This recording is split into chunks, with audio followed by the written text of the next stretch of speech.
Hey, welcome back, folks. I don't know if you can tell, but I'm still feeling pretty rough. This cold is really hanging on, but I still feel the need to bring you guys what I feel are the most important stories out there, and this is one of them. It's really looking more and more like the powers that be want to dehumanize and otherize white people in this country.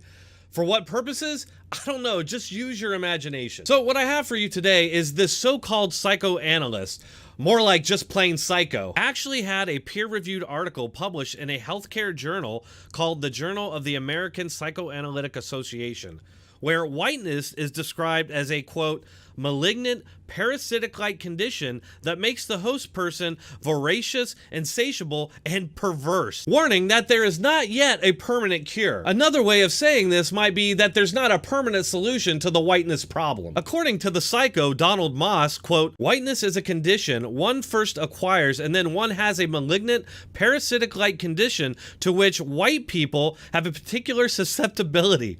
The condition is foundational, generating characteristic ways of being in one's body, in one's mind, and in one's world. I just have to stop for 1 second. Just imagine for 1 second that this paper was being written about blackness or Jewish people. Would it be published? Would it be considered scholarly? Would it be peer-reviewed? Yeah, maybe in 1930s Germany. Parasitic whiteness renders its host's appetites voracious, insatiable, and perverse. These deformed appetites particularly target non-white people. What the hell?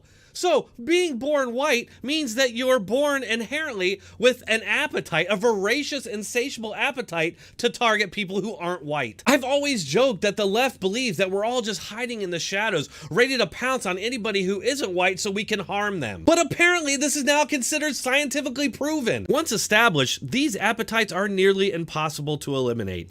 Effective treatment consists of a combination of psychic and social historical interventions. In other words, re-education camps, or worse. Just think Clockwork Orange. When remembered and represented, the ravages wreaked by the chronic condition can function either as warning or as a temptation. Memorialization alone, therefore, is no guarantee against regression. There is not yet a permanent cure. Just wow!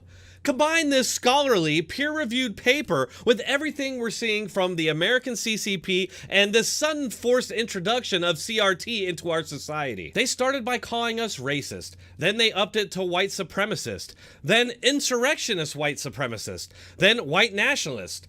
Then we're a threat to national security, then we're a threat to democracy, and apparently we all hate democracy now. And very recently on MSNBC and a couple other networks, they've started referring to us as a, quote, public health threat who should be violently attacked and segregated from society. This thing you just mentioned on the vaccine, this is now going to become a public health problem. White evangelical resistance is now an obstacle, per the New York Times, to the vaccination effort. As you just mentioned, millions of white evangelical adults in the U.S. do not intend to get vaccinated against COVID-19. What else can we do? What else can we do, Ian? I think we should stop offering them anything. I think we should. The only thing we should offer people who don't want the vaccine is a knuckle sandwich. Yeah.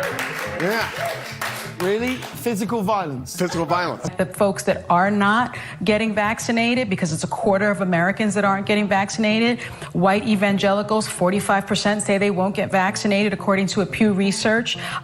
Republicans, almost 50% of Republicans are refusing to get the vaccine. So we won't reach herd immunity because of those particular groups. So I say we need to shun those that refuse to get vaccinated. I think if you have not been vaccinated, no entry. You want to get on a plane? You got to be vaccinated. Show proof of vaccination. And those people that don't want to get vaccinated, then that's fine. That's fine for you. But then you can't spread it to other people that are vaccinated. You don't get those other liberties that come with immunity. That is the real concern. Because, you know, the Trump voters who are not going to get on board with democracy, they're a minority. You can marginalize them long term.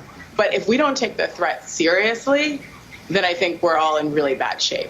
Folks, I don't want to go all Goodwin here, but it's hard not to. Hitler actually accused Jews of all these same things. Now we have actual peer-reviewed journals outright calling people a, quote, voracious, insatiable, and perverse parasitic threat to non-whites that has no cure. What else is left to deal with this threat if there's no cure? Remember what I've been saying since the early 2000s, which is that the left is particularly dangerous because of their ability to rationalize just about anything in pursuit of their agenda. That's all I have for this one, folks. If you enjoyed it, please share it with your friends so they know what's going on. Hit that like button and keep coming back for more.